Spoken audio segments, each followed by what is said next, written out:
Bom dia, irmãos. Nós vamos começar a nossa escola dominical nesta manhã. Bom dia a todos aqueles que já estão conosco na transmissão, que ainda estão chegando aí, se aprontando. É uma grande alegria poder estudar a palavra de Deus juntos neste domingo, depois de um calorão, né? Ainda está bastante abafado, mas estamos aqui na igreja e aí em casa, agora com este tempo reservado para estudar a palavra de Deus. Nós continuaremos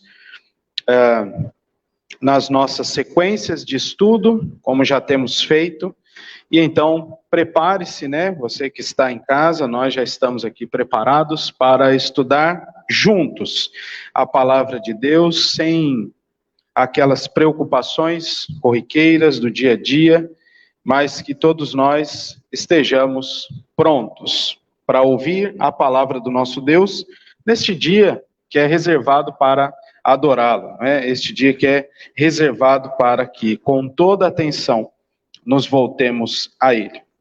Algumas cidades ainda estão com a sua rotina alterada por causa das eleições, mas nós já estamos tranquilos aqui em Balneário e acho que em Itajaí também. As coisas já estão resolvidas, então não tem mesmo o que nos distrair neste momento. Depois você vai fazer as suas coisas, separe este primeiro tempo do seu dia para adorar ao nosso Deus. Nós vamos orar neste momento, convido a todos que fechem os olhos, nós vamos buscar o Senhor em oração, pedindo a Ele que nos oriente nesta manhã, no estudo de sua palavra. Nós não conseguimos fazer isto sem o auxílio do Santo Espírito de Deus. Então vamos orar neste momento, fechem os olhos. Deus amado, nós te agradecemos, porque o Senhor é bom, e a tua misericórdia, ó Pai, dura para sempre. Te louvamos pela semana que nós tivemos, te louvamos, ó Deus, pelo cuidado que o Senhor manifestou em nosso favor, não pelos nossos méritos, ó Deus, mas por causa de Cristo Jesus. Nós somos alcançados pela tua misericórdia e pela tua bondade, porque a dívida que era contra nós foi paga pelo precioso sangue de Cristo. E te agradecemos, Senhor, por tão grande amor, por tão grande bondade, e nos colocamos diante de ti, pedindo perdão pelos nossos pecados, suplicando a Deus que tu purifiques nosso coração, para que com clareza, com gratidão, com humildade, recebamos a tua instrução e que também sejamos edificados pelo Senhor. Obrigado por mais este dia de domingo, separado para a adoração ao teu santo e bendito nome. Conduza-nos durante este dia e instrua-nos. Nós te pedimos em nome de Jesus. Amém. Meus queridos, nós vamos agora cantar um cântico. Está exposto aí, é um cântico mais antigo. E eu espero que você se lembre dele. Faz um tempinho que a gente cantou aqui já esse ano. Vamos falar sobre a soberania de Deus, sendo o rei de toda a terra.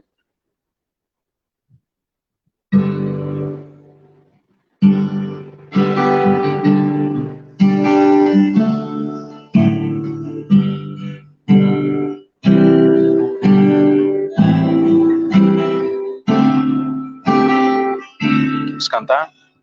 Quão formoso és, Rei do universo, tua glória enche a terra e enche o céu. Tua glória enche a terra, tua glória enche o céu. Tua glória enche a minha vida, Senhor. Vamos do início. Quão formoso és, Rei do universo, tua glória enche a terra e enche os céus. Tua glória enche a terra, tua glória enche o céu, tua glória enche a minha vida, Senhor. Maravilhoso é estar em tua presença, maravilhoso é poder te adorar, maravilhoso é viver para tua glória, maravilhoso é te contemplar, Senhor. Maravilhoso, maravilhoso é estar em tua presença, maravilhoso é poder te adorar, maravilhoso é viver para tua glória, maravilhoso é te contemplar, Senhor. Maravilhoso é te contemplar, Senhor. Amém. Vamos abrir nossas Bíblias no Salmo 82. Salmo de número 82. Agora que eu vi que a letra, para quem ficou em casa, estava pequenininha. Esqueci de mudar aqui, desculpa, tá bom? Salmo 82. Nós temos seguido, né, na sequência, estes salmos, lendo o livro dos Salmos já há bastante tempo, alguns anos já, um por domingo. E aí contamos também com aqueles dias que a gente acaba não utilizando, temos uma programação especial, então estamos aqui neste número, no Salmo 82, mais um Salmo de Asaf, a semelhança do que nós vimos na semana passada, né? Estamos passando por uma coleção de salmos de Asaf. E a tônica deste salmista é sempre mostrar os inimigos se levantando contra o povo de Deus e como Deus os assiste, né? Como Deus assiste esse povo, o seu povo santo, separado. Mas, aos olhos do povo, muitas vezes parece que o Senhor está distante ou que o Senhor tarda em agir por causa da intensidade da ação dos inimigos. No entanto, ainda que estas figuras e esses motivos do coração sejam colocados aqui, em todos eles nós vemos o salmista, e bem como assim todo o povo, crendo na providência de Deus que os assistirá segundo a vontade do próprio Deus. E mais uma vez nós temos uma amostra disso no Salmo 82. Então vamos ler aí a palavra de Deus que nos diz assim: Deus assiste na congregação divina, no meio dos deuses estabelece o seu julgamento. Até quando julgareis injustamente e tomareis partido pela causa dos ímpios? Fazei justiça ao fraco e ao órfão. Procedei retamente para com o aflito e o desamparado. Socorrei o fraco e o necessitado. Tirai-os das mãos dos ímpios. Eles nada sabem, nem entendem. Vagueiam em trevas, vacilam todos os fundamentos da terra. Eu disse: sois deuses, sois todos filhos do Altíssimo. Todavia, como homens, morrereis, e como qualquer dos príncipes, haveis de sucumbir. Levanta-te, ó Deus, julga a terra, pois a ti compete a herança de todas as nações. Uma poesia bastante bonita, não é muito próprio do nosso país, aqui da nossa cultura, esse tipo de poesia, mas os irmãos, eu gostaria de ressaltar aqui, como o salmista abre e encerra o salmo, se direcionando ao próprio Deus. Veja o verso 1, Deus assiste na congregação divina, no meio dos deuses, estabelece o seu julgamento. E é com base nesta certeza que ele vai expressar a sua fé no verso de número 8. Levanta-te, ó Deus, julga a terra, pois a ti compete a herança das nações. Essa é a certeza do salmista, mas ele observa um fato triste no seu relacionamento, inclusive no relacionamento que Israel tinha com as outras nações. Não de comunidade, mas no sentido de que Israel estava cercado por outras nações, era fronteira a outras nações.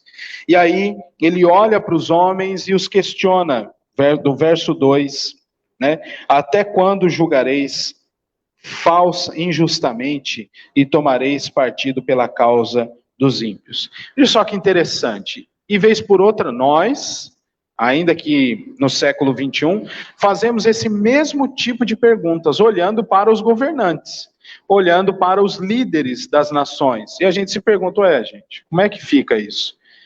É o ímpio ou aqueles que se dão, aqueles que tentam se dar bem à custa dos outros, aqueles que fazem mal para os outros, que parece que são amparados, né, por muitos recursos, e aqueles que são injustiçados, muitas vezes, não são tão amparados assim. A gente pode olhar isso na história do nosso país, na história do mundo, de uma maneira bem geral. E aí, aquele que crê em Deus sabe que Deus requererá da mão desses líderes, desses julgadores, tudo isso que eles fazem contra aqueles que são fracos, né, que são desassistidos. E aí ele faz uma coleção aqui de pessoas, ele qualifica, né? Veja só, os versos 3 e 4. Fraco e órfão, e depois no verso 4, né? Verso 3, fraco e órfão, e depois fraco e necessitado.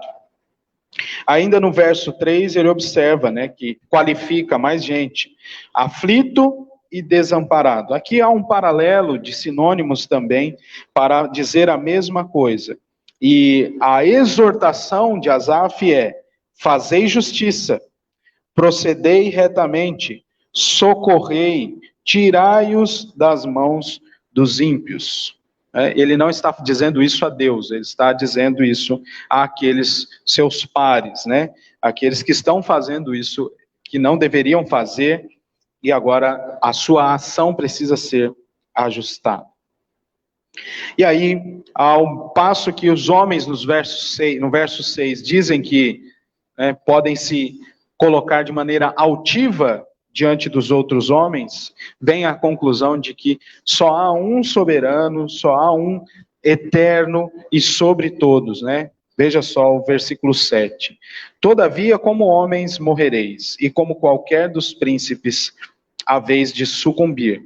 Não há porquê ter esta desigualdade aqui, não estou falando com conotação, né, pejorativa ou conotação que foi tomada antigamente aqui no nosso, ou recentemente no nosso país.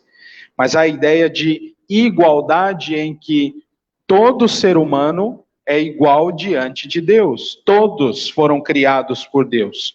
Todos receberam a imagem e a semelhança de Deus sobre si. Então, neste momento, ainda que você viva a vida toda como um rei, como um príncipe, o seu fim é igual ao daquele que é órfão, que é fraco, que é necessitado, que é desamparado, que é aflito. O fim é igual para todos. Deus assiste na congregação divina, e aí é a Ele que nós devemos suplicar, né? Veja o verso 8. Levanta-te, ó Deus, julga a terra, pois a ti compete a herança das nações. E um outro dado interessante, para terminar a nossa reflexão aqui, é que em todas as nações, Deus tem o seu povo. Veja isso sendo dito lá atrás, no Antigo Testamento, por um judeu, né, por Asaf, um levita. Há em todas as nações, inclusive aquelas que eram contra o povo de Deus, pessoas, herança do Senhor em todas estas nações. Diante disso, meus irmãos, a gente precisa refletir na nossa própria vida. Muitas vezes nós queremos romper com este mundo no sentido de já nos conformar. Há injustiça mesmo, isso não vai mudar, não tem mais o que fazer, e deixa assim mesmo. Um dia, talvez as coisas melhorem. Ou também não podemos ir para o outro lado, dizer que agora é a gente mesmo, vamos pegar em armas, vamos resolver toda essa situação. Nós cremos em um Deus que é o sustentador de toda a terra. No Deus que coloca reis, que coloca administradores nos seus cargos e quem também os tira. Então, a nossa mente, a nossa fé deve ser posta em Deus. Deus é quem assiste na congregação divina. E no meio dos deuses, Ele mesmo estabelece o seu julgamento. Ele é o soberano sobre toda a terra. Ainda que as coisas saiam um pouco dos eixos, Deus exercerá o seu juízo no tempo devido, no tempo preparado por Ele. E a nós nos cabe viver dignamente, e ainda que os versos 3 e 4 sejam ditos para outras pessoas, nós também podemos aplicar isso ao nosso viver, num viver digno, moralmente ético, segundo as Escrituras, né, cristã, uma ética cristã, fazendo justiça ao fraco, ao órfão, procedendo retamente para com o aflito, com o desamparado, socorrendo o fraco, o necessitado, tirando-os das mãos dos ímpios. Essa também é a nossa atividade, porque nós somos iguais a eles, nesse sentido. Nós somos filhos de Deus, criados à imagem e semelhança, e é nossa tarefa fazer isso. Mas não somos os redentores. E essa assistência social também não vai gerar fé salvadora neles. Eles precisam do evangelho, eles precisam do cuidado de Deus por meio da igreja, mas também serem assistidos nas suas necessidades físicas, materiais. E a nós também nos cabe levantar sempre os olhos a Deus e suplicar que Ele haja poderosamente, julgando a terra, porque Ele está, o seu trono está no meio de todas as nações. Ele é o centro do universo, Ele é o criador deste universo. E é o seu trono, o trono de justiça, que Ele mesmo usa para reger as nações com equidade. Então, quando nós estivermos assim, olhando situações tão adversas nas nações ao nosso redor, em nossa própria nação, ainda que nós nos envolvamos de algum modo, a nossa obrigação, o nosso dever como crentes, é suplicar a Deus, entregar a Ele esta causa e pedir que Ele haja poderosamente, porque Deus está no meio do seu povo. Vamos orar neste momento, mais uma vez, e depois cantar um hino. Ó Deus, te louvamos porque tu és grandioso e infinito em seu poder. Nós vivemos dias complicados, mas podemos recorrer aos fatos históricos e ver, ó Deus, que muitas situações complicadas já existiram neste mundo. E o Senhor, a todos os momentos, esteve presente, dirigindo a história para o louvor da tua glória, com a tua mão, ó Deus, poderosa. O teu povo é sempre guardado por ti, e faz-nos ver, ó Deus, a tua providência sempre presente em nosso meio. Ajuda-nos aqui neste país que o Senhor nos fez nascer, no Brasil, àqueles, ó Deus, que têm famílias em outros países, Deus guarda-os também. Todas estas nações, ó Deus, são guiadas por ti. Ainda que os homens estejam altivos, o Senhor os abaterá. Então nos dê sabedoria para compreender, ó Deus, quando o Senhor está julgando a nossa nação. Para que possamos descansar na tua sabedoria e perseverar até o fim, na fé em Cristo Jesus. Vivemos tempos conturbados, mas ainda assim, tempos tranquilos. E a tua palavra nos orienta a orar pelas autoridades, para que vivamos vida justa, mansa e tranquila. Então, ó Deus, nos ajuda. Faz com que a tua igreja passe, ó Deus, por esta década, por este século, tranquila, podendo pregar o evangelho livremente, podendo viver o evangelho livremente. E, ó Deus, proclamando a verdade que transforma todo homem, toda mulher pecadora, que o Senhor amou antes da fundação do mundo. Tem misericórdia de nós, dá-nos sabedoria, Senhor. Nós te pedimos em nome de Jesus. Amém. Irmãos, vamos cantar o hino 19 do nosso inário. Eu vou colocar aqui agora, eu vou pôr grande, ó. Olha aí que beleza. Muito bem. Rei sublime. Hino 19 do nosso inário.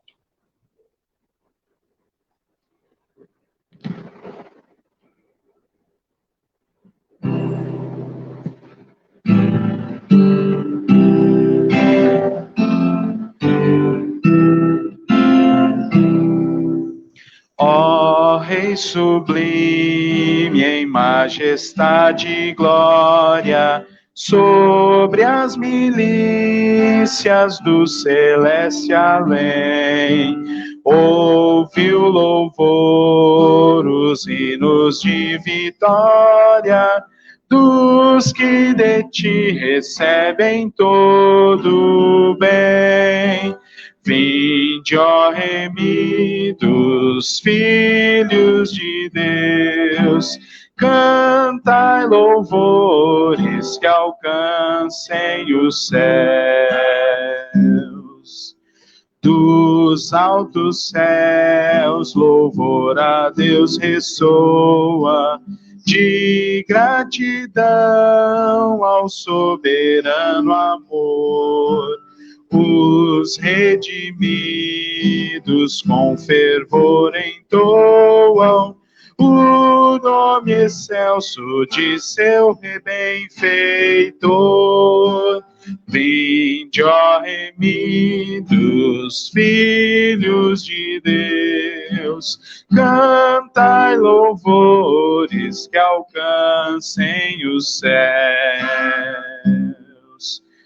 Eterno Deus, teus filhos vês prostrados perante o brilho da superna luz, pois do pecado foram resgatados e agora rendem glórias a Jesus. Vinde, ó remidos, filhos de Deus, cantai louvores que alcancem os céus. Amém.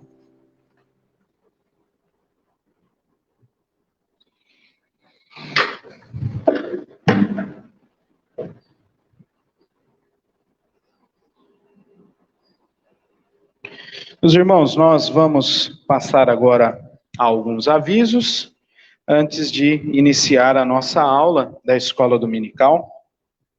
E eu tenho aqui alguns avisos para dar. Primeiro, notícias da Neuza, a nossa irmã Neuza. Ela até escreveu aqui, ó, vou colocar ela aqui, ó. Olha aí, ó. Deu um bom dia para nós. Bom dia, viu, Neuza? Está lá em Itajaí, na casa da Vanilde, da sua irmã, recebendo os cuidados pós-operatórios. E aí ela diz, ó, ela está bem melhor hoje. Grande abraço para você, viu, Neuza? Deus te abençoe. Continue orando por ela. Depois se comunique também com a Neuza, né? Manda uma mensagem lá para ela. Ela sempre responde carinhosamente. Então, ela está bem depois de fazer a cirurgia, né? Está bem neste pós-operatório. Está sendo cuidada lá pela Vanilde. Muito bem. Irmãos, vamos também orar pela vida do nosso irmão diácono Wilson, que na semana passada rompeu o tendão de Aquiles. Está lá tentando ainda fazer a cirurgia. Ele disse que está Está bem, sem dores, mas precisa fazer a cirurgia. Será necessária a cirurgia, então vamos orar por ele, para que também essa cirurgia seja abreviada e que rapidamente ele esteja recuperado. Esse também foi o motivo pelo qual na semana passada a nossa escola dominical foi só online, né? Eu estava em São Paulo e ele era o responsável por dar a aula aqui na escola dominical, e a Adélia, sua esposa, era também responsável por fazer a abertura. Então não teve como mesmo, precisou ser online. E graças a Deus por essa ferramenta. Então oremos pelo Wilson. Mais um aviso. Na semana que o pastor Edmar está de férias, e na semana que vem eu irei a Itajaí no culto da noite, às 18 horas, e vou celebrar a ceia lá. Né? Então, no dia 6. Quem vai pregar aqui pela primeira vez é o seminarista Caio. Então, às 18 horas nós teremos o culto. A escola dominical está mantida, sem problema nenhum, né, sem alteração nenhuma, e à noite estará conosco o Caio.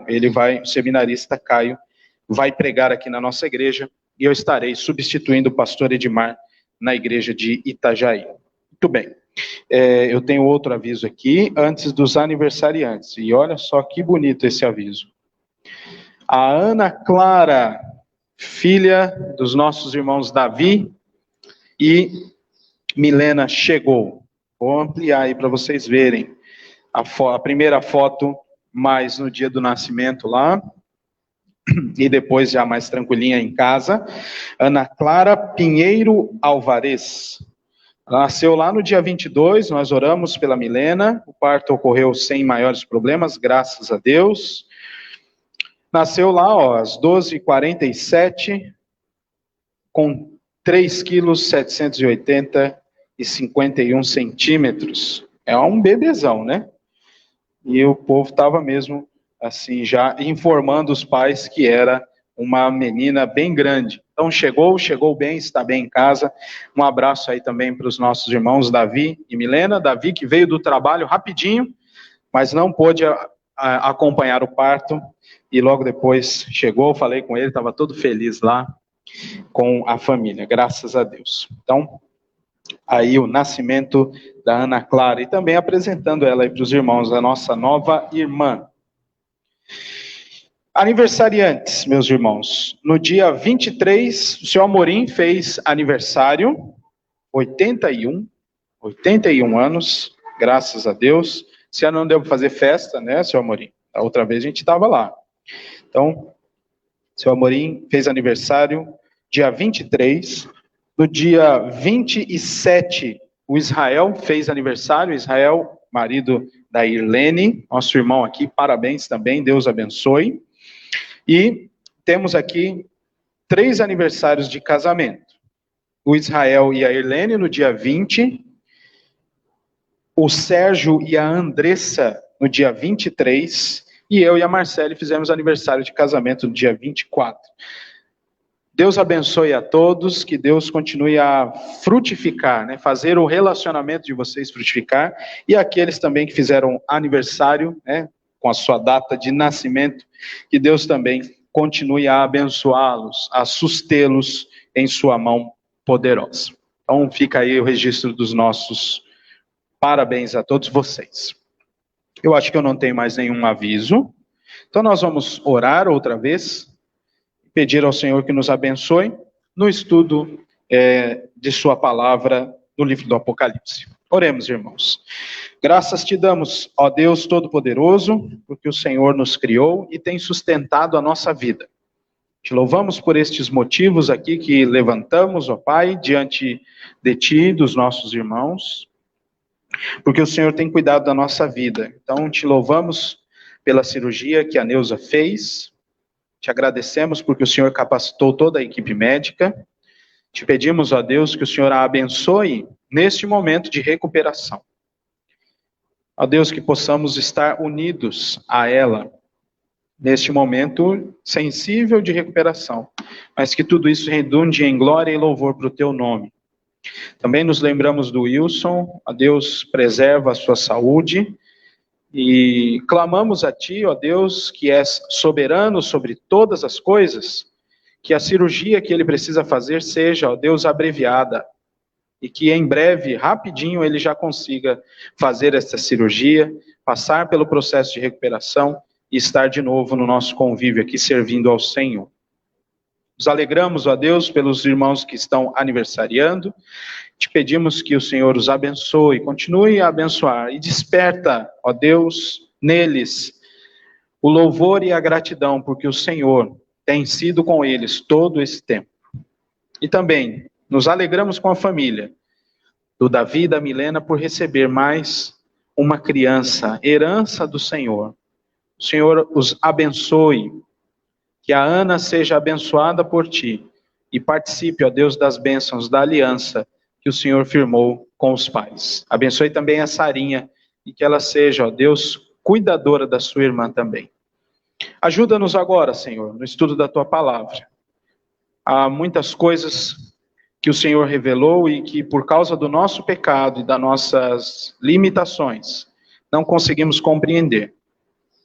Mas o Senhor revelou a tua palavra para que nós conhecêssemos e entendêssemos. Então te pedimos que o Senhor nos instrua pelo poder do teu Santo Espírito neste momento. Em nome de Jesus, amém. Irmãos, vamos então passar a nossa aula da Escola Dominical. Peço a você que abra a sua Bíblia em Apocalipse, capítulo de número 12.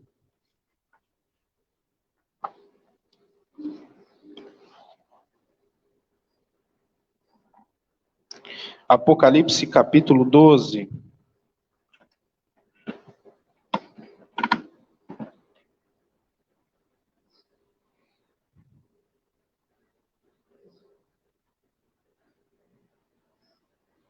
Nós seguimos aí na série de estudos no livro do Apocalipse, que nós denominamos Breve Virá, utilizando esta revista aí, ó, Tranquilizante de Deus, da série Expressão, lá da nossa editora.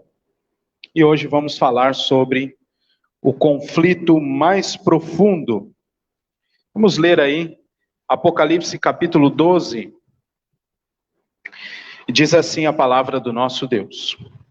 Viu-se grande sinal no céu, a saber, uma mulher vestida do sol, com a lua debaixo dos pés, e uma coroa de 12 estrelas na cabeça, que, achando-se grávida, grita com as dores de parto, sofrendo tormentos para dar à luz. Viu-se também outro sinal no céu, e eis um dragão grande, vermelho, com 7 cabeças, 10 chifres, e nas cabeças 7 diademas. A sua cauda arrastava a terça parte das estrelas do céu, as quais lançou para a terra. E o dragão se deteve em frente da mulher, que estava para dar à luz, a fim de lhe devorar o filho quando nascesse. Nasceu-lhe, pois, um filho varão, que há de reger todas as nações com o cetro de ferro.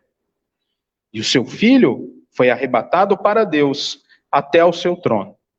A mulher, porém, fugiu para o deserto, onde lhe havia Deus preparado lugar para que nele a sustentem durante 1260 dias. Houve peleja no céu. Miguel e os seus anjos pelejaram contra o dragão. Também pelejaram o dragão e seus anjos. Todavia, não prevaleceram. Nem mais se achou no céu o lugar deles. E foi expulso o grande dragão, a antiga serpente, que se chama Diabo e Satanás. O sedutor de todo o mundo, sim, foi atirado para a terra, e com ele os seus anjos. Então ouvi grande voz do céu proclamando: agora veio a salvação, o poder, o reino do nosso Deus e a autoridade do seu Cristo, pois foi expulso o acusador de nossos irmãos, o mesmo que os acusa de dia e de noite diante do nosso Deus. Eles, pois, o venceram por causa do sangue do Cordeiro e por causa da palavra do testemunho que deram e mesmo em face da morte, não amaram a própria vida. Por isso, festejai, ó céus, e vós, os que neles habitais. Ai da terra e do mar, pois o diabo desceu até vós, cheio de grande cólera, sabendo que pouco tempo lhe resta. Quando, pois, o dragão se viu atirado para a terra, perseguiu a mulher que dera à luz o filho varão, e foram dadas à mulher as 2 asas da grande águia, para que voasse até ao deserto, ao seu lugar, aí onde é sustentada durante um tempo, tempos e metade de um tempo, fora da vista da serpente. Então, a serpente arrojou da sua boca, atrás da mulher, água como um rio, a fim de fazer com que ela fosse arrebatada pelo rio. A terra, porém, socorreu a mulher, e a terra abriu a boca e engoliu o rio que o dragão tinha arrojado de sua boca. Irou-se o dragão contra a mulher, e foi pelejar com os restantes da sua descendência, os que guardam os mandamentos de Deus, e têm o testemunho de Jesus, e se pôs em pé sobre a areia do mar. Muito bem. Uma leitura interessantíssima. Já foi alvo de muitas ilustrações e também foi alvo de muitos erros interpretativos no afã de classificar todas essas ilustrações que estão aqui. Mas se você é um leitor atento das Escrituras, se você já é um conhecedor um pouco experiente dos Evangelhos, já conseguiu fazer as conexões aqui rapidamente. Mas é claro, nós vamos voltar a algumas coisas e caminhar juntos para que o nosso conhecimento seja aprofundado na vontade de Deus e o nosso entendimento ampliado. Então, vamos lá. Eu quero, antes de seguir aqui, voltar um pouquinho no capítulo de número 7, para que a gente reveja algumas coisas que nós já estudamos. Então, como nós já vimos, estamos estudando desta forma de recapitulação o livro do Apocalipse, em que nós cremos que João, pela inspiração divina, registrou aqui os eventos todos do Apocalipse 7 vezes, da mesma maneira, com ilustrações mais intensas, com ênfases diferentes, como essa que nós acabamos de ver, né? Em todas as outras, e nós já vamos ver a 4ª sessão paralela, nas outras não se deu tanta ênfase nesta fúria, né? Nesta fúria do dragão em tentar derrotar a mulher, o seu filho concebido e também o povo, né, que mantinha fé neste filho concebido pela mulher. Então é agora que esta ênfase será mais intensa. Mas tudo está conectado e a ideia continua sendo a mesma. Nós estamos seguindo nessa metodologia de recapitulação. E hoje nós veremos esta 4ª sessão, né? O dragão perseguidor, que vai do capítulo 12 até o final do capítulo 14. Nós vamos tentar fazer isso hoje. Se não der, a gente joga para a semana que vem e vamos levando, tá bom? Um lembrete rápido aqui, não está na totalidade deste slide, mas sim aqui, ó, lá no 7º selo, dá uma olhadinha aí comigo, por favor, no capítulo 7, onde João, depois de ter visto os selos abertos pelo Cordeiro e as ordens dadas aos cavalos e seus cavaleiros, cada um no seu lugar, João vê, capítulo 7, verso 1, 4 anjos em pé nos 4 cantos da terra, conservando seguros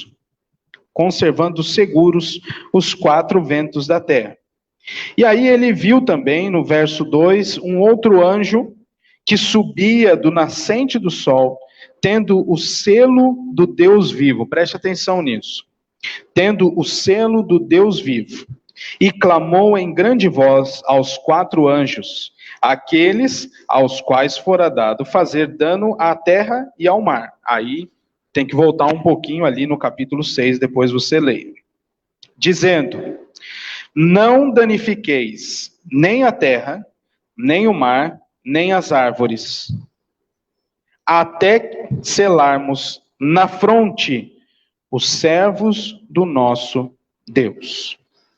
Então, duas coisas rápidas aqui. A primeira delas é o controle soberano de Deus sobre todas as coisas, inclusive sobre os agentes do mal. Que fique isso bem claro.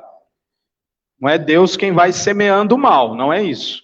Mas Deus soberano tem o controle soberano de todas as coisas, inclusive sobre os agentes do mal. Eles agem com o seu poder limitado, na potência limitada por Deus. Quando Deus, em sua infinita sabedoria e justiça, decide alargar um pouco os limites desses agentes do mal, aí a gente fica assustado com a potência que eles podem chegar. Mas eles não vivem sempre assim porque Deus os retém. Essa é a ideia. E isso fica bem claro no verso 3. Então essa é a segunda coisa. Ele é dito a estes agentes do mal, não danifiqueis nem a terra, nem o mar, nem as árvores. Eles vão fazer isso. Mas tem um limite. Eles só podem fazer isso depois que todos os servos do nosso Deus forem selados. Na fronte. Grava bem isso, porque daqui a pouco nós vamos falar do sinal da besta. Porque aí muita gente fala assim, o símbolo da besta, não sei o quê, o chip e tal, e esquece que o povo de Deus também tem um sinal. Né? Então fica claro aí para você. Né? Se você tiver alguma dúvida em casa, você pergunta para o seu pastor, tá bom? Não sou eu, né? Então tá bom. Você pode fazer o comentário aí no Facebook, escrever aqui no WhatsApp e a gente vai caminhando juntos. Muito bem. Agora preste atenção, verso 4. Então ouvi o número dos que foram selados, que era 144.000 de todas as tribos dos filhos de Israel. Você que é bom de matemática, o Danilo é bom de matemática, está aqui, o Miguel é bom de matemática, né?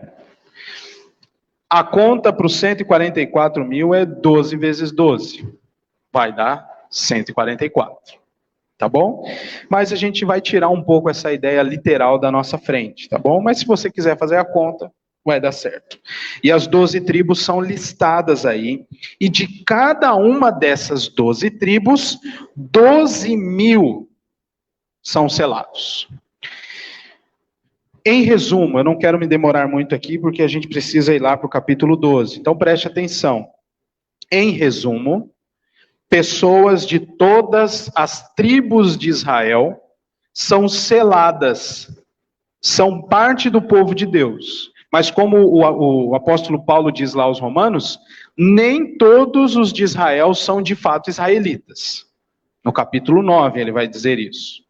Então, há uma porção dessas 12 tribos que compõem o povo de Deus, mas não todos. Porque tem ímpio lá em Israel, tem ímpio judeu, do jeito que tem ímpio aqui no Brasil.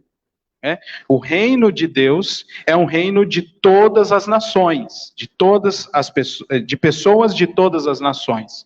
E a gente já estudou isso aí no capítulo 5 de Apocalipse. Então, de todos os lugares, Deus tem pessoas que ele amou antes da fundação do mundo e que redimiu no tempo, né, na plenitude do tempo. Então aqui, as 12 tribos, 12.000 de cada tribo, mas a beleza dessa redenção é que, além disso, há pessoas fora das 12 tribos de Israel, a partir do verso de número 9.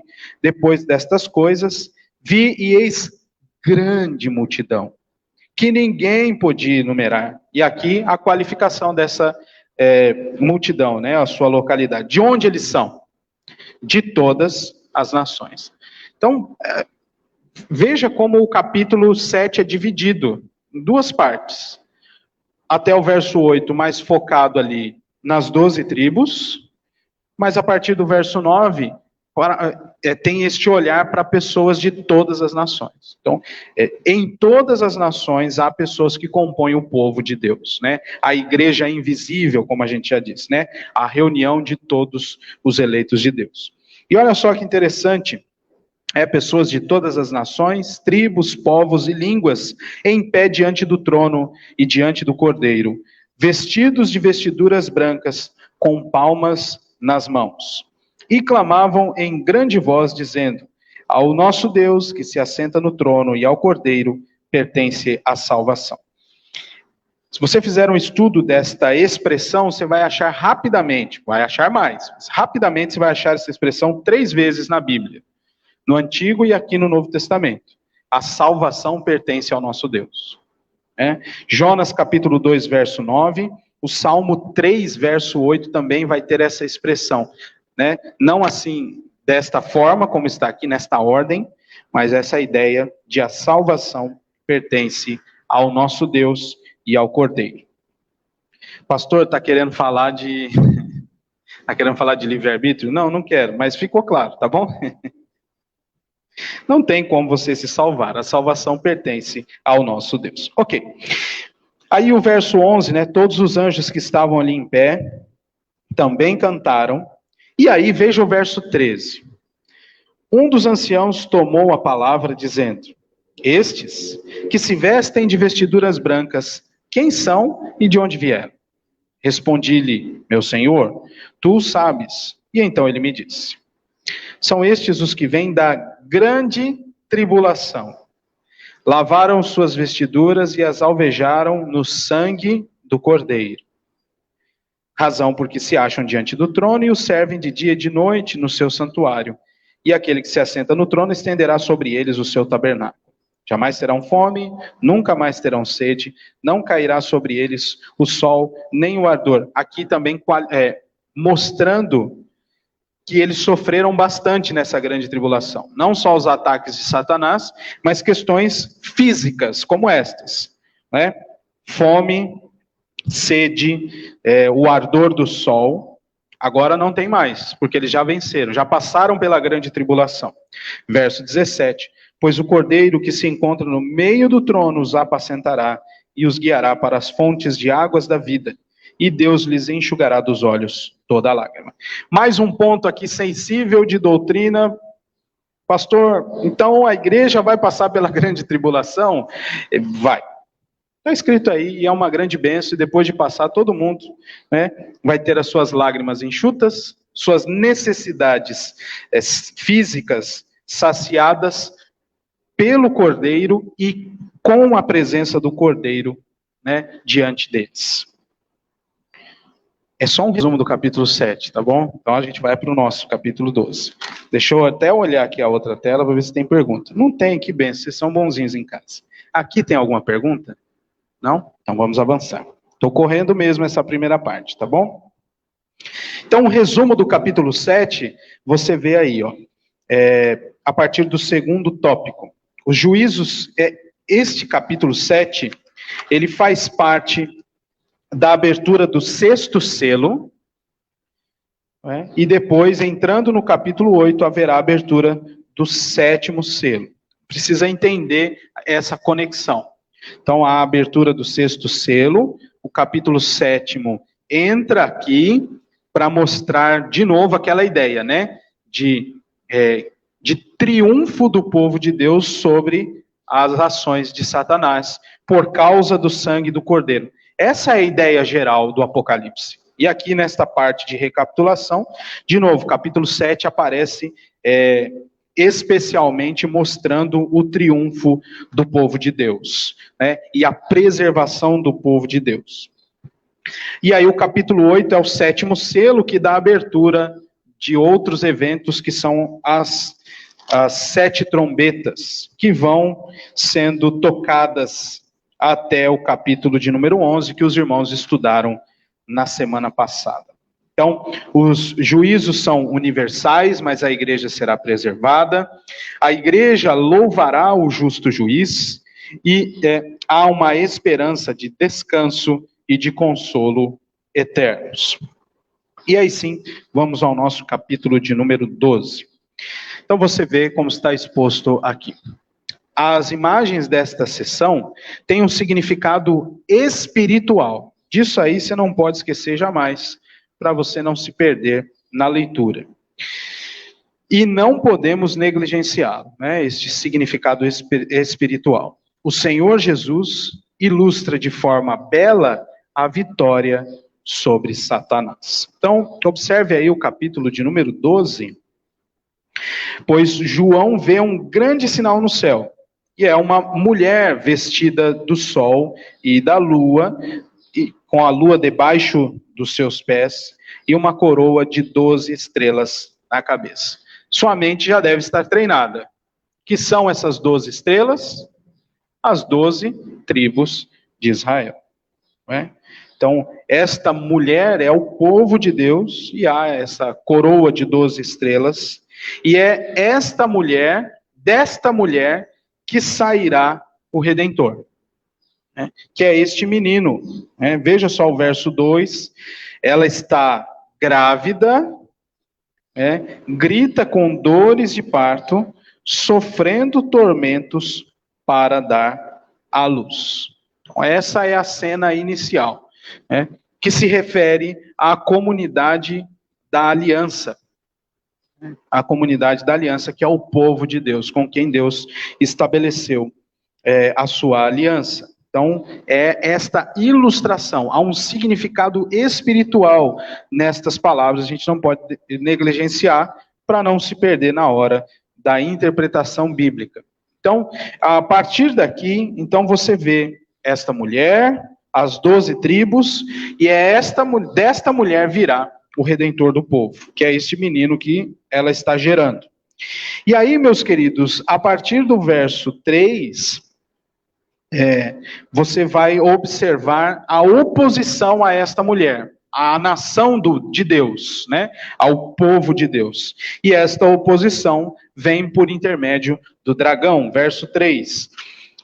Viu-se outro sinal no céu, o sinal não é grande. Veja este aspecto interessante. O sinal da mulher é grande, olha só. Viu-se grande sinal no céu. A ideia de imponência, desta nação. Agora, veja o verso 3. Viu-se também outro sinal no céu. É menor, a intensidade é menor.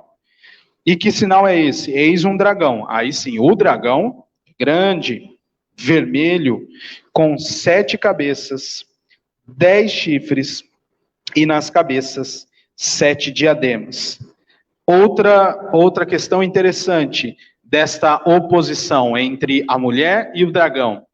A mulher tem coroas na cabeça, tem uma coroa na cabeça. E o dragão tem um diadema, que é em relação à coroa menor, de menor grandeza. Há em cada cabeça ali 7 diademas, e há 10 chifres. A ideia aqui, o chifre na literatura apocalíptica tem essa ideia de poder. Então, é um animal poderoso, certo? Então, os meninos prestem atenção aí, hein? Essas figuras todas. Então, este dragão, no verso 4, vai arrastar com a sua cauda a terça parte das estrelas do céu, as quais lançou para a terra. E o dragão se deteve em frente à mulher, que estava para dar à luz, a fim de devorar o seu filho. Então veja essa ideia de que ele está pronto. Pronto para o ataque. Está ali. Ficou paradinho. Quando o neném nascer, eu vou dar um jeito nele. Porque ele sabe que este é aquele que vai derrotá-lo. O dragão sabe. Agora, preste atenção. Aqui, meus irmãos, há um ponto da teologia bíblica que nós chamamos, aquela referência que irmãos do passado já chamaram da oposição entre, está exposto aqui, a semente da mulher e a semente da serpente.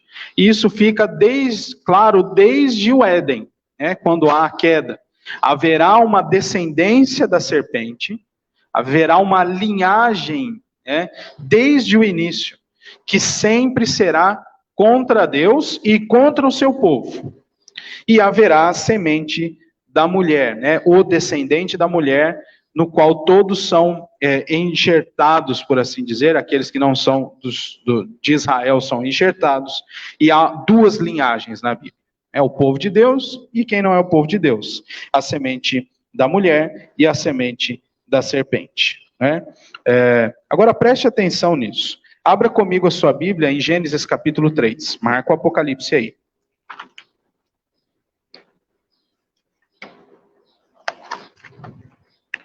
Gênesis 3.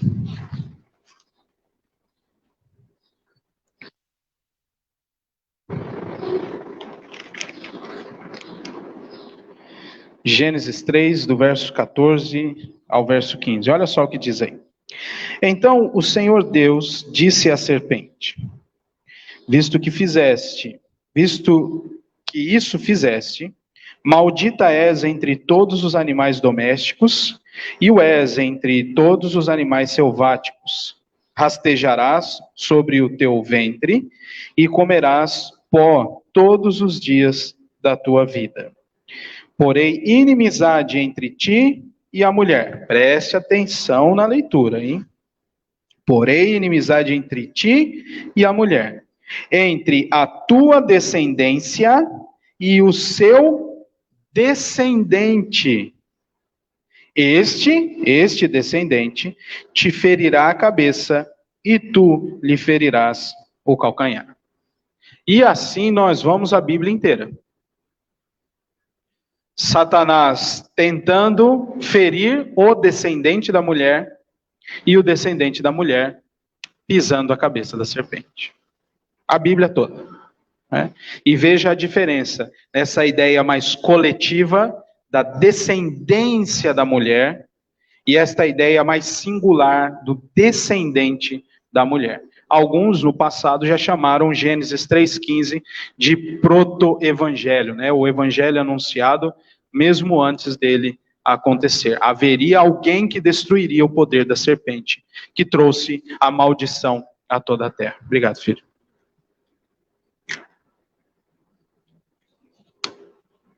Então, assim, nós vamos. É bem interessante, né? Eu gosto muito do livro do Apocalipse. Muito bem, agora vamos dar uma olhadinha lá, de novo, em Apocalipse. Então, há essa oposição. A mulher, o povo de Deus, O povo de Deus, ilustrado por esta mulher. Desta mulher nascerá um varão, um homem, veja o verso 5. Um homem, e ele tem um propósito de vida. Fica a dica para o culto de hoje à noite, tá bom? O propósito da obra de Cristo. Há um propósito para este homem que nasceu desta mulher, que há de reger todas as nações com cetro de ferro. Ele há de reger todas as nações com cetro de ferro, e o seu filho foi arrebatado para Deus até o seu trono. Aqui uma ilustração da ascensão de Cristo aos céus. Tá bom? A gente já viu isso lá. O filho desta mulher foi arrebatado para Deus até o seu trono. E a mulher fugiu para o deserto, onde lhe havia Deus preparado lugar para que neste deserto, a sustentem durante 1260 dias. Eu sei, você quer que eu diga este número? Não sei. Tá bom? Não sei. Tem contas e mais contas, mas nós vamos olhar para estes versos e aplicar neles a ideia teológica, tá bom? E não ficar fazendo conta, cabala aqui, para ficar fazendo cálculo. A ideia é a seguinte: leia de novo, e preste atenção nos eventos que estão citados aqui com estas ilustrações. Então, veja, coloque a tua mente bíblica para funcionar. Nasce aquele que vai reger as nações. Volte ao Evangelho e você se lembrará do nascimento de Cristo. E ele regerá as nações com cetro de ferro. E este filho foi arrebatado para Deus até o seu trono. Cristo nasce, Cristo morre, ressuscita e é assunto aos céus. Neste período que Cristo está nos céus, a mulher será sustentada no deserto, durante um período, aqui colocado 1260 dias, que não são literais, porque se refere ao tempo em que Cristo está nos céus, e em que este povo de Deus, a mulher, vive aqui sem a presença deste menino. Nós estamos aqui nessa conta. Nós estamos aqui nessa conta. Sendo sustentados no deserto. E aí você se lembra da entrada, né, de muitas, do início de muitas cartas do Novo Testamento, de muitas exortações dos apóstolos ao povo de Deus aqui nas cartas do Novo Testamento. Olha, vocês são peregrinos. A nossa pátria não é aqui. Vocês estão caminhando rumo à habitação final. Então, meus irmãos, nós vivemos aqui neste mundo como peregrinos num deserto. Não é ainda o nosso estado final. E aqui cabe uma aplicação. Muitos de nós se perdem em pecados por achar que é aqui que nós vamos viver a potencialidade da vida com Deus. Esse estado não é o final. Haverá um dia em que nós viveremos sem as limitações que o pecado nos impôs. Aí sim viveremos diante do nosso Deus, mas ainda não é esse tempo. Então há desconfortos nessa caminhada, causados por nossos pecados, causados por Satanás, né? Causados pelo mundo, né? E aqui lembrando dos inimigos, né? Que a Bíblia diz que nós temos, né? A carne, o diabo e o mundo. Então há desconfortos porque nós estamos neste trajeto. Mas o que este texto nos ensina, e aqui sim com muita clareza, sem ilustração nenhuma,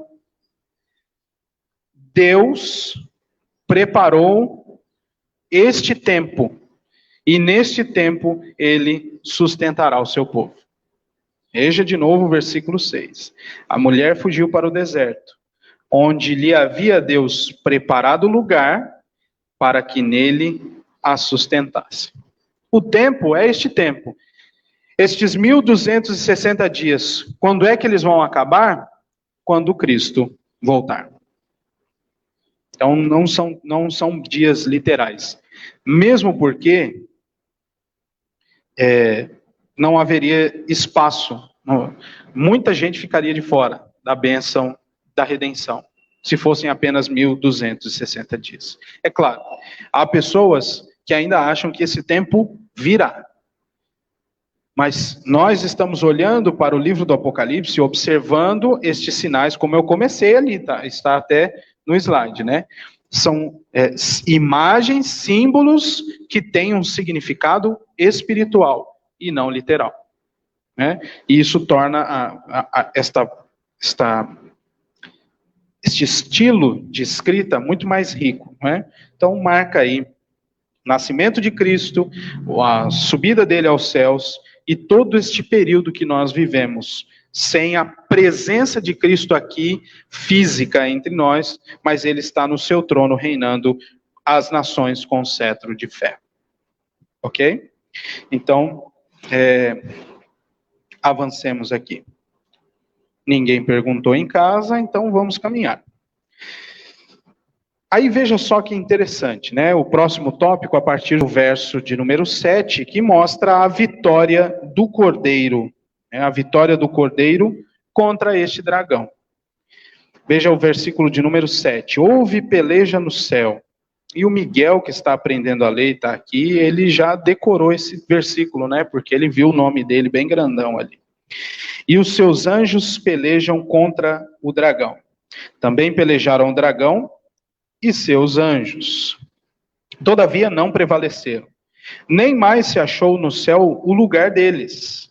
E foi expulso o grande dragão, a antiga serpente que se chama Diabo e Satanás. Quem ele é? Está qualificado aqui. o sedutor de todo o mundo.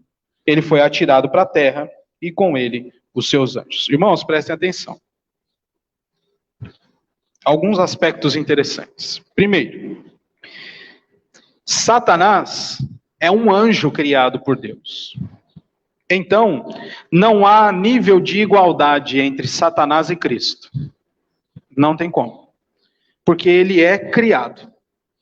Cristo é soberano sobre ele porque é Deus. Deus eterno. O máximo que Satanás pode chegar de um nível de confronto é com um anjo, Miguel. Não tem como superar. Né? Não tem como ir além. Então, é de anjo para anjo. Né? E há um conflito. Quando é que houve esse conflito? Isso é uma boa pergunta, né? Vou deixar aí para o próximo bloco. Não, brincadeira. Note bem, Satanás, o resultado deste conflito é a vinda de Satanás para a terra, juntamente com as suas hostes, né? Com os seus anjos. E isso acontece. Isso acontece por causa também da vitória de Miguel contra estes anjos. Quando é que isso acontece, meus irmãos? Isso já aconteceu. O local de atuação de Satanás é a terra, não é o inferno, e ele também já não tem mais aquela atuação de ir a Deus e acusar os filhos, os homens, diretamente para Deus. Ele já não tem mais essa atividade, como ele fez lá com Jó. Lembram disso? Ele estava lá e tal, e aí Deus falou assim diretamente com ele, né? De onde você está vindo? Viu meu servo Jó? Conversando um com o outro ali, né? Como está registrado, a gente já estudou o livro de Jó. Mas há um momento em que Satanás é totalmente derrotado, e ele não tem mais essa atividade de acusação. Ele é lançado para a terra. Isso é o resultado da sua derrota. E é por isso que ele vem para cá cheio de cólera, cheio de ira. Por dois motivos. Primeiro, ele já foi derrotado. E segundo, ele sabe que falta pouco tempo para ele. Porque o cordeiro voltará. E aí não vai ser nem Miguel mais. Né? Vai ser o cordeiro. Que vai apenas dar este decreto final, a condenação final, de uma derrota que ele já teve. No seu duelo com Miguel. Então, a segunda coisa que a gente precisa destacar aqui é que, a despeito do que outras doutrinas pregam, e muitos de nós já tiveram conhecimento, não haverá um conflito final. Lá no fim. O grande conflito vai acabar e tal, e aí vai ser pago para Satanás o valor, né, o preço do povo de Deus, e aí acabou tudo. Não, Satanás já está derrotado. E o que acontecerá no juízo final é a expressão da sua condenação final, como a gente já leu lá em Apocalipse 20, né? Satanás, o inferno, a morte serão lançados no lago que arde fogo e enxofre. Acabou. E o povo de Deus habitará novos céus e nova terra. Então, a área de atuação de Satanás agora é restrita. Por isso é que alguns irmãos do passado definiram que este é o momento entre a primeira e a segunda vinda de Cristo, o tempo em que Satanás está aprisionado. Aí alguns não entendem isso e dizem, mas pastor, olha só, quanto de desgraça que está acontecendo, né? Mas é no sentido de a ação de Satanás estar restrita. Ele não tem mais todo aquele trânsito de poder, inclusive, ir diante de Deus e acusar os filhos de Deus. A área de atuação dele é aqui, ó, é a terra, é grande. Ele faz muita maldade, mas está restrito. Ele já foi derrotado. Ele está aqui, ele cega pessoas, né? Ele é o príncipe deste século, como diz Paulo, que ele cega as pessoas, né? Mas ainda assim, com esta atuação de poder cegar pessoas, Deus envia a luz em meio às trevas e faz com que escamas dos olhos caiam dessas pessoas e elas consigam ver a glória de Cristo. Satanás está limitado. Ele não tem mais aquele poder. Vamos ver novamente aí o versículo de número 9, né? Foi expulso. Primeiro verso 8, eles não prevaleceram. Houve um duelo. Miguel e seus anjos, o dragão e os seus anjos. Houve um duelo, eles pelejaram. Todavia não prevaleceram. E aí também não tinha mais lugar para eles no céu. Foi expulso para a terra o dragão, a antiga serpente. E aqui dá a ideia de um progresso da serpente, né? De um crescimento da serpente, muito provavelmente em poder. Né? A serpente lá do Éden contou uma história meio torta, né? Aqui já, com o decorrer da história, Satanás já como um dragão poderoso, com uma ação mais intensa, podendo com a sua cauda, né, arrastar a terça parte das estrelas do céu. Ele foi expulso, atirado para a terra. E aí, veja que bênção, que glória. Verso 10. Depois que ele foi lançado, ouviu-se grande voz no céu, né? O João ouviu. Agora veio a salvação, o poder, o reino do nosso Deus e a autoridade do seu Cristo, pois foi expulso o acusador de nossos irmãos, e o mesmo que os acusa diante de Deus, de nosso Deus, de dia e de noite. Eles o venceram. Isso aqui é belíssimo. Por causa do sangue do Cordeiro, e por causa da palavra do testemunho que deram, estes irmãos que foram acusados, né? E mesmo em face da morte, não amaram a própria vida. Eu gosto muito do hino nacional brasileiro. E aí quando ele vai crescendo e vai falar assim, nem teme quem te adora a própria morte. Bonito, eu sempre me emociono quando essa parte do hino chega. Mas há um cântico mais belo do que este, né? Que é o cântico dos vitoriosos pelo sangue do Cordeiro. Aqueles que deram testemunho fiel da palavra de Deus e que mesmo em face da morte não amaram a própria vida. É um paralelo entre o hino nacional, né? Os filhos desta nação, desta pátria amada, não temem a morte. Né? Se precisar guerrear pela nação, eles amam tanto a nação que eles não temem a morte. Mas aqui é muito mais sublime. Né? Eles não amam a própria vida. Os servos do Cordeiro não amam a própria vida. Relembrando do ensino de Cristo, né? Quem amar a sua própria vida, perdê-la-á. Mas quem odiar a sua vida, né, achá-la. Então, essa é a ideia. E aqui a ideia, mais uma vez, de uma tribulação. Né? Em face da morte, eles continuaram testemunhando, né? Os mártires do Evangelho.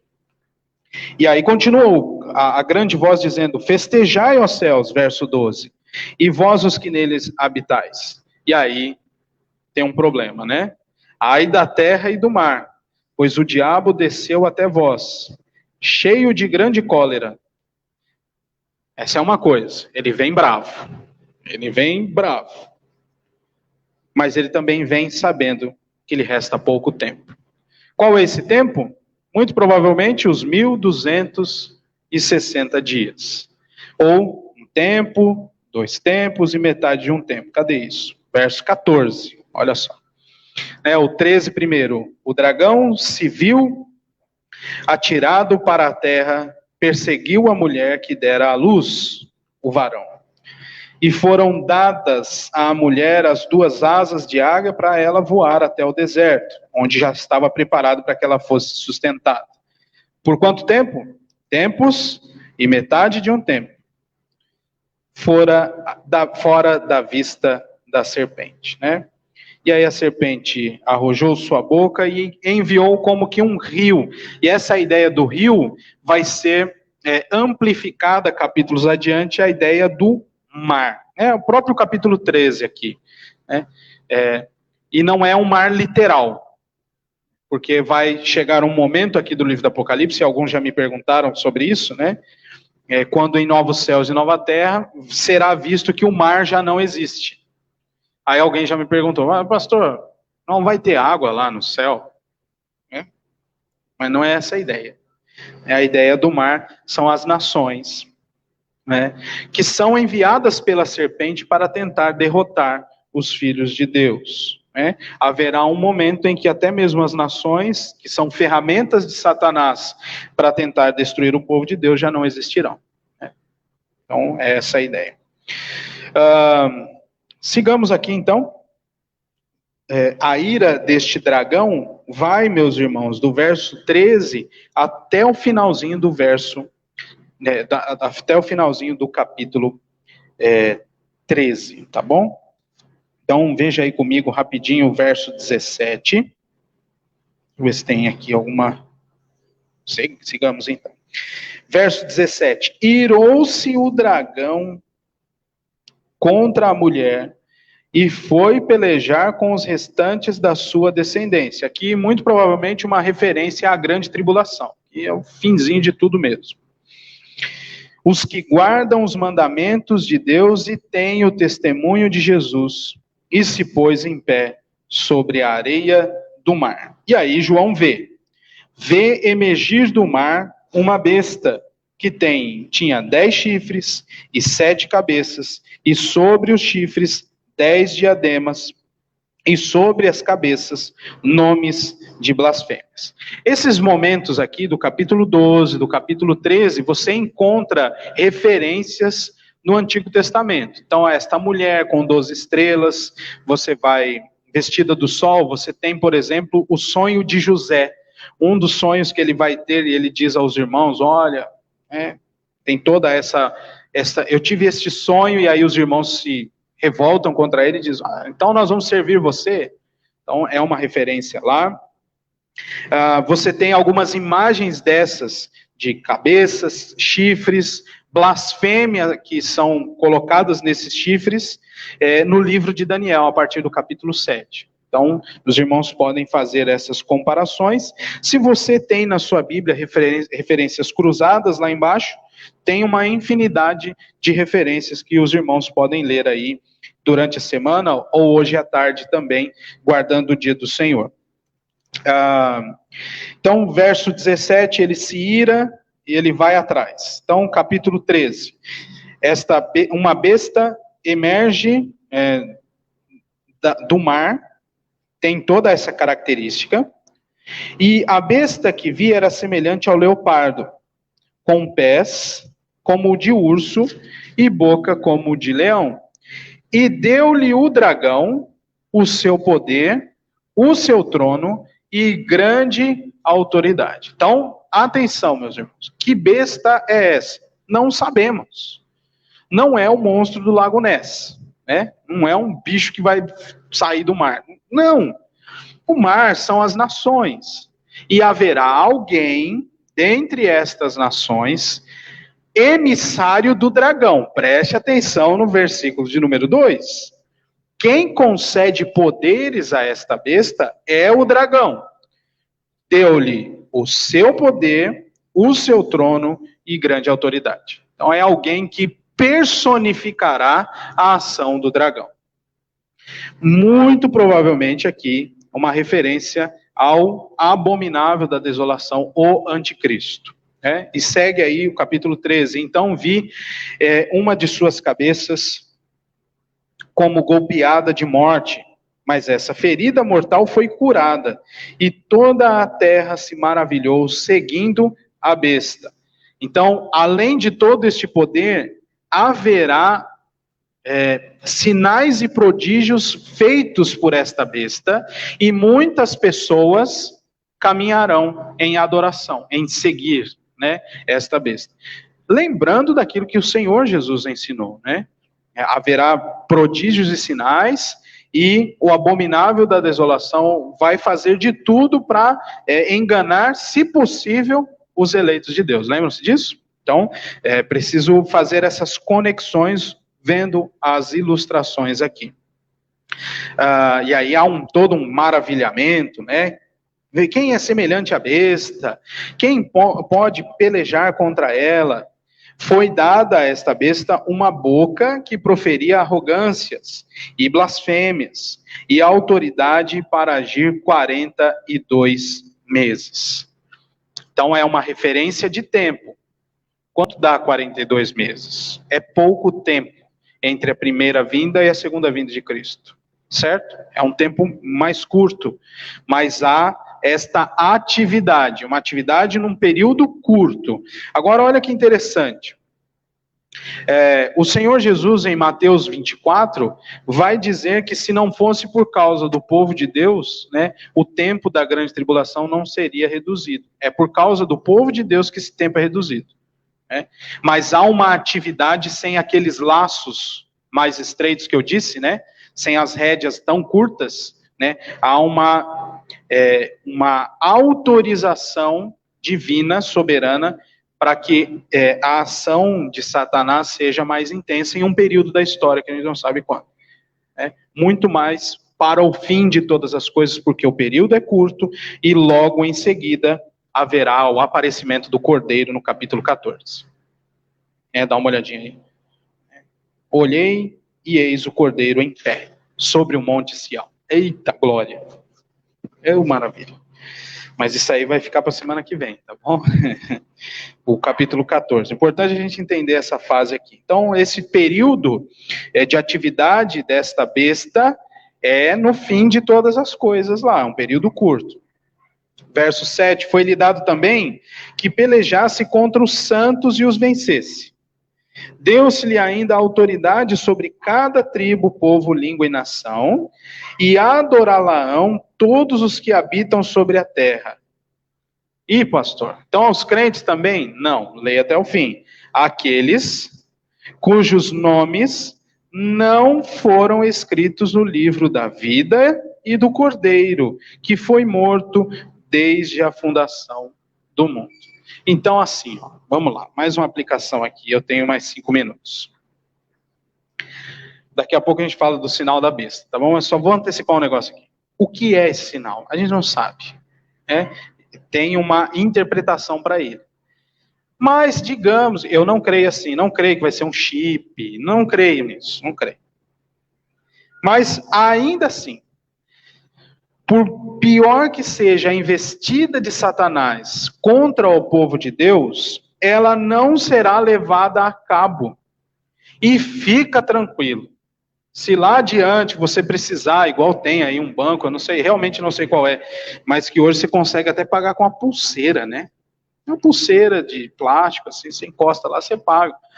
Fica tranquilo. O povo de Deus, aqueles que têm o seu nome inscritos no livro da vida e do Cordeiro que foi morto, estes não adorarão a besta. Deus os preservará. Essa é a ideia. Veja de novo comigo o verso 8, né? Adorarão, né, a besta, todos os que habitam sobre a terra. Quem são estes? Qual é a qualificação deles? Aqueles cujos nomes não foram escritos no livro da vida. Por consequência, né, por consequência lógica, aqueles que têm o livro escrito no livro da vida, o nome escrito no livro da vida, não adorarão a besta. Então fica tranquilo. Pastor, então vou mandar instalar um chip. Não, não faz isso. Calma. Não é por aí. Mas é só para trazer consolo para a nossa vida. O Danilo quer fazer uma pergunta, mas espera só mais um pouquinho, tá bom? Ele começou só com o dedo, agora ele está com o braço assim. Fica só um minutinho aí, tá bom? Então, veja só. Versos 9 e 10, né? Se alguém tem ouvidos, ouça. Se alguém leva para cativeiro vai. Se alguém matar a espada, necessário é que seja morto a espada. Aqui está a perseverança e a fidelidade dos santos. Aqui, quase que um ditado popular, né? essa ideia aqui com essa ilustração, e traz para nós o convencimento de que, por maior que sejam as atrocidades que Satanás fará, ele pagará por cada uma delas. E aqui isso traz a nós esta motivação para perseverar e manter-nos fiéis até o fim. Pensa que acabou? Não, só acabou o meu tempo, mas depois desta besta que emerge do mar, emerge uma da terra. Verso 11, que possuía 2 chifres, parecendo cordeiro, mas falava como dragão. Presta atenção, porque essa é a tônica que vai nos levar a entender o sinal e o número da besta. Presta atenção nisso, tá bom? E a chave está aqui no verso 11. Uma besta emergir da terra, possuía 2 chifres, parecendo cordeiro, mas falava como dragão. Então aqui, muito mais próxima ainda a figura do anticristo. Exercia toda a autoridade da primeira besta na sua presença.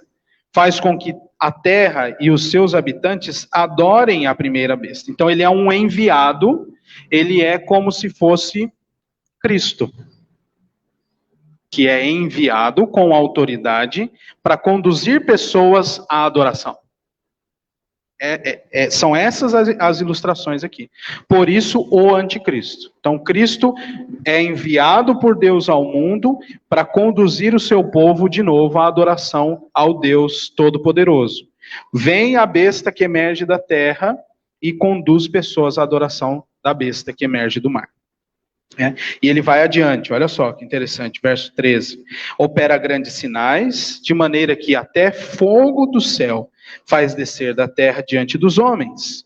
Seduz os que habitam sobre a terra, por causa dos sinais que lhe foi dado executar diante da besta, dizendo aos que habitam sobre a terra que façam uma imagem à besta, àquela ferida à espada, que ferida à espada sobreviveu.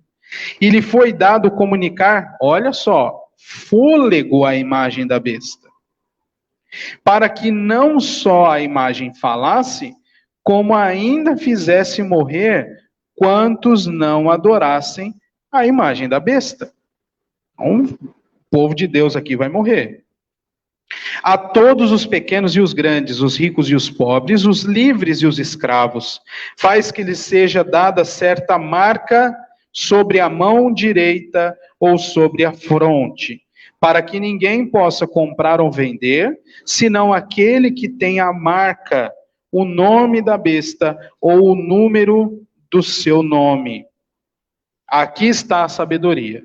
Aquele que tem entendimento, calcule o número da besta, pois é número de homem. Ora, esse número é 666. Eita, o pastor deixou para o fim. Deixei. A chave está no verso 11. Por que é 6? Porque não é 7. Pastor. Certamente agora alguém bateu na perna em casa. Vamos nos lembrar, o número 7 nas Escrituras está sempre relacionado a Deus, à perfeição, à totalidade. E aqui o número 6 não é o 7. Então, veja que toda esta caminhada no texto para falar desta besta aqui, é sempre na ideia de parece, mas não é. Parece, mas não é. E então o número é 666. Um outro aspecto interessante é que aqui são 3 números 6. Claro, pastor, eu sei que é. Mas dá a ideia de trindade. De uma trindade aqui. Uma trindade satânica. O dragão, a besta que emerge do mar e a besta que emerge da terra. Não é Deus. Pode até parecer, fazer sinais, criar um objeto de adoração, que é uma imagem da besta. Subjugar pessoas porque elas não estão caminhando, mas não é Deus. E aqui o sinal, lembrem-se que eu disse lá no capítulo 7, o povo de Deus também tem um sinal, tem um selo, na sua fronte. É o selo do Espírito de Deus. E aqui, estes que seguem a besta têm um sinal na mão direita e sobre a fronte. E aqui é um entendimento muito tranquilo e tradicional, inclusive, da tradição reformada de nossos irmãos do passado, de entender que esta é um sinal de, na mão direita, a ação, então, pessoas agirão conforme a besta, e na fronte a ideia de pensamentos, né, de concepções. Então, são as pessoas que têm essa marca, elas pensam segundo a besta e agem segundo este pensamento. É essa a ideia. Não é um chip, fica tranquilo. Não é. Não é um GPS, né, igual faz com os animais, né, para marcar onde é que eles estão. Fica tranquilo. Não é. Pastor, e se for? Olha, o povo de Deus não receberá esse sinal. A gente já viu isso antes, né? Aqueles que estão escritos no livro da vida e do Cordeiro não receberão esse sinal. Vão ser preservados, sustentados. Não é isso que a gente viu lá no início do capítulo 12? A mulher fugiu para o deserto e lá ela será sustentada. Isso já foi ilustrado tantas vezes no povo de Deus. Lá no Egito, por exemplo, as 10 pragas vieram para todo o Egito, menos na terra de habitação do povo de Deus. A terra de Gósen, né? Eles estavam preservados ali. E assim será com todos nós, se nós vivermos até esse dia final, ao aparecimento da besta, do anticristo, do abominável da desolação, se nós estivermos até lá. E aí fica esta tranquilidade para nós. Né? O capítulo 14 a gente deixa para a semana que vem, mas eu quero encerrar lendo aí com os irmãos o verso...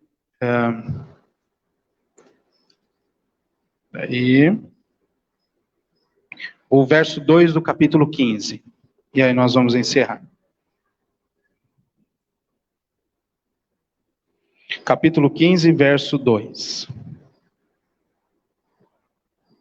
Que diz assim: Vi como que um mar de vidro mesclado de fogo, e os vencedores da besta, da sua imagem e do seu número, o número do seu nome, que se achavam em pé no mar de vidro, tendo harpas nas mãos, e entoavam um cântico de Moisés, servo de Deus, e o cântico do Cordeiro, dizendo: Grandes e admiráveis são tuas obras, Senhor Todo-Poderoso, Senhor Deus Todo-Poderoso. Justos e verdadeiros são os teus caminhos, ó Rei das Nações. Quem não temerá e não glorificará o teu nome, ó Senhor? Pois só tu és santo. Por isso todas as nações virão e adorarão diante de ti, porque os teus atos de justiça se fizeram manifestos. Haverá a destruição total da besta do mar, da besta da terra, da imagem, haverá. E o povo de Deus cantará vitorioso por causa do sangue do Cordeiro e em glória ao nosso Deus, que é criador de todas as coisas.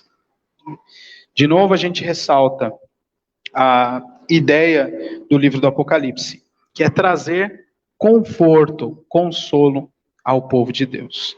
E eu encerro mesmo lendo esta citação da nossa revista, que diz assim: a perseguição e opressão que a igreja sofre na terra nada mais são que o reflexo da batalha espiritual do dragão contra o Cordeiro. Essa batalha já está definida com a vitória do Cordeiro na cruz. E todos os seus seguidores são vitoriosos com ele, enquanto os seguidores do dragão sofrerão com ele em sua derrota final. Lá na página 40 da nossa revista. Que Deus, então, nos abençoe. O Danilo quer fazer uma pergunta. Pode fazer. Uhum. Se as bestas fazem parte do abominável da desolação, não. Muito provavelmente, a besta que emerge da terra é o abominável da desolação. Tá? É com outra figura. O abominável da desolação, essa figura, né, essa expressão é dada lá em Daniel, e depois na carta ali de Paulo aos Tessalonicenses, ele fala de novo do anticristo, o anticristo, né? Que é também intitulado de abominável da desolação. E tudo que eles contam para nós, Daniel e Paulo, mostra com mais clareza ser esta besta que emerge da terra. Tá aí, tá aqui, né? Contudo, a pergunta agora é, enquanto a besta da terra, né, o abominável da desolação, age, onde está a besta do mar? Continua aqui, e no final de tudo, Deus destruirá tudo. Certo? E aí será glória e exultação para Cristo e alegria para o seu povo. Graças a Deus por isso. Nós vamos orar e encerrar a nossa escola dominical. A sua mãe está aqui curiosa com a sua pergunta. Eu acho que ela já ouviu, tem um tempinho. Olha lá, apareceu aqui para mim. Então tá bom. Meus irmãos, nós vamos encerrar então a nossa escola dominical orando ao Senhor. Vamos orar. Senhor Deus, nós te louvamos e te agradecemos, porque o Senhor, ó Deus, não nos deixa à própria sorte e nos consola, traz esperança para o nosso coração. Esperança de que o Senhor está sempre conosco, esperança de que o Senhor nos preserva da ação total de Satanás. Esperança, ó Deus, de que, ainda que vivamos dias difíceis, haverá um dia em que somente a luz da tua glória brilhará sobre toda a terra. Invadirá este mundo como as águas cobrem o mar, como diz a tua palavra. Então, ó Deus, dá-nos esta esperança, fortalece-nos a fé e nos motiva a servir ao Senhor com todo o nosso entendimento e sem temor, porque o Senhor nos guarda. Também, ó Deus, nos motiva a viver como teus filhos, como pessoas que têm o teu selo sobre a fronte, e não nos permita agir como se nós fôssemos emissários de Satanás nessa terra, porque somos teus filhos, criados por ti, redimidos por ti, temos os nossos nomes escritos no livro da vida, temos o teu Espírito em nosso coração, e te pedimos então que o Senhor nos ajude a honrar-te com o nosso viver. Obrigado pelo estudo da tua palavra, que tão bem faz ao nosso coração. Em nome de Jesus nós oramos. Amém. Irmãos, encerramos então a nossa escola dominical e à noite, às 18 horas, estaremos aqui na nossa igreja e também faremos a transmissão pelo Facebook do nosso culto ao Senhor. Um bom domingo a todos e que Deus nos guarde e nos abençoe. Até mais.